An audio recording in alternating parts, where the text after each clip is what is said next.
വളരെ ബുദ്ധിമുട്ടി നിൽക്കുന്ന ഒരു സമയത്ത് ഒരൊറ്റ പാട്ടിൽ കൂടി ഇന്നും എന്നെ ഓർമ്മിക്കുന്നു. ഞാനിവിടെ കൊറോണ സമയത്ത് ഈ വീടിൻ്റെ പുറത്ത് ഇരുന്നപ്പോൾ വളരെ ബുദ്ധിമുട്ടി പ്രയാസപ്പെട്ട്, കാരണം കൊറോണ ഒരുപാട് നാളുകളായി പാട്ടുമില്ല, പ്രോഗ്രാമും ഇല്ലാതെ. എനിക്കാണെങ്കിൽ അങ്ങനെ ഒരു പ്രത്യേകിച്ചിട്ടൊരു ബാങ്ക് ബാലൻസ് കൂട്ടി വെക്കുന്നതോ അങ്ങനെ ഒരു സ്വഭാവമില്ല. കിട്ടിയാലേ അതങ്ങനെ ചിലവാക്കുക, ഇനിയിപ്പോൾ ആർക്കെങ്കിലും ബുദ്ധിമുട്ടൊന്നുമില്ല അവരെ സഹായിക്കാം, അങ്ങനെയുള്ള ഒരു മെൻറ്റാലിറ്റി ആയിരുന്നു. ആ സമയത്തൊന്നുമില്ല. അങ്ങനെ ഇരുന്നപ്പോൾ എനിക്ക് യൂസ് ഫലിക്കാനെ കുറിച്ചിട്ട്, യൂസ് ഫലി സാഹിബിനെ കുറിച്ച് പാടണമെന്ന് തോന്നി. അപ്പോൾ ഞാൻ ആദ്യം വിളിച്ചത് ബാപ്പു വെള്ളിപ്പറമ്പിനെയാണ്.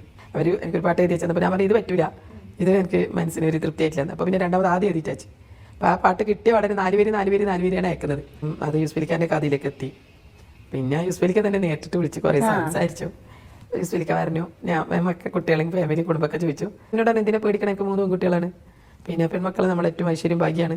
സീനത്തിന് അള്ളാഹു നല്ലൊരു ശബ്ദം തന്നിട്ടില്ലേ, ഒരു കാരണവശാലും സീനത്തെ എവിടെയും ബുദ്ധിമുട്ടില്ല. ഇത്രയും ലോകം കണ്ട പരിചയമുള്ള ഒരു മനുഷ്യൻ്റെ നാവിൽ നിന്ന് അത് കിട്ടാന്ന് പറയുന്നത് എൻ്റെ ജീവിതത്തിൽ കിട്ടിയ ഏറ്റവും വലിയ അവാർഡാണ്. അപ്പോൾ പിന്നെ അതിൽ വർത്താനം പറഞ്ഞ് കഴിഞ്ഞപ്പോൾ എന്നോട് എപ്പോൾ വേണമെങ്കിലും വിളിക്കാമെന്നൊക്കെ പറഞ്ഞു. പക്ഷേ ഞാൻ ഇതുവരെ വിളിക്കാക്കൊന്നും ചെയ്തിട്ടില്ലെങ്കിലും എൻ്റെ കാര്യങ്ങളൊക്കെ അന്വേഷിച്ചറിയുന്നുണ്ട്.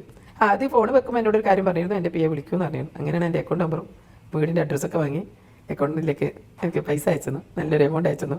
പിന്നെ 3-4 പവൻ്റെ അടിപൊളി നല്ല മാല വീട്ടിൽ മാനേജർ അവരാരോ കൊണ്ടു തന്നു. 3-4 ആൾ വന്നിരുന്നു. മാഷാ അല്ലാഹ് അൽഹംദുലില്ലാഹ് ഒരു ഗായിക എന്നുള്ള നിലയിൽ എനിക്ക് കിട്ടാവുന്നതിൽ ഏറ്റവും വലിയൊരു ഭാഗ്യമാണത്. ഇപ്പോഴും അതിനുശേഷം എല്ലാ വർഷവും എനിക്ക് റമദാനിൽ 1 ലക്ഷം രൂപ എനിക്ക് അയച്ചു തരുമായിരുന്നു. ഈ പ്രാവശ്യം അത് ഡബിളാണ്, അധികം അയച്ചു. മാഷാ അല്ലാഹ്. നാളിതുവരെ എൻ്റെ ഒരു വീഡിയോയിലും വന്നു പോകാത്തൊരു വ്യക്തിയാണ് എം എ യൂസഫ് അലി. കാരണം ഞാൻ ഒരുപാട് സെലിബ്രിറ്റീസിനെ കുറിച്ചിട്ടും ഒരുപാട് സിനിമാ കഥകളും ഒക്കെ വെച്ച് വീഡിയോ ചെയ്യുന്ന ആളാണ്. പക്ഷേ ഇതാണ് ഒരു പറ്റിയ സമയമെന്ന് തോന്നി. പിന്നെ കണ്ണൂർ സീനത്ത് കലാകാരി, ഞാൻ ഗൾഫിലായിരിക്കുമ്പോൾ അവിടെ ഒരു പെരുന്നാൾ ഒരു സ്റ്റേജ് ഷോയ്ക്ക് പോയപ്പോൾ കണ്ണൂർ സിനിമത്തിന് നേരിട്ട് കണ്ട് സംസാരിച്ചിട്ടുണ്ട്. അന്ന് എനിക്ക് ഇന്നും കണ്ണൂർ സിനിമത്തിൽ കാണുമ്പോൾ ആ ഒരു ഓർമ്മ വരെ. കാരണം അന്ന് സ്റ്റേജിൽ പിള്ളേരുടെ ക്വിസ് കോമ്പറ്റീഷൻ നടക്കണം. അപ്പൊ കണ്ണൂർ സിനിമത്ത് അവിടെ ഇരിക്കുന്നുണ്ട് രഹന, പിന്നെ ആരാ നസ്രിയ ചെറുതായിരിക്കുമ്പോൾ അനുപമ എന്ന് പറഞ്ഞ ഒരു പെങ്കൊച്ച്.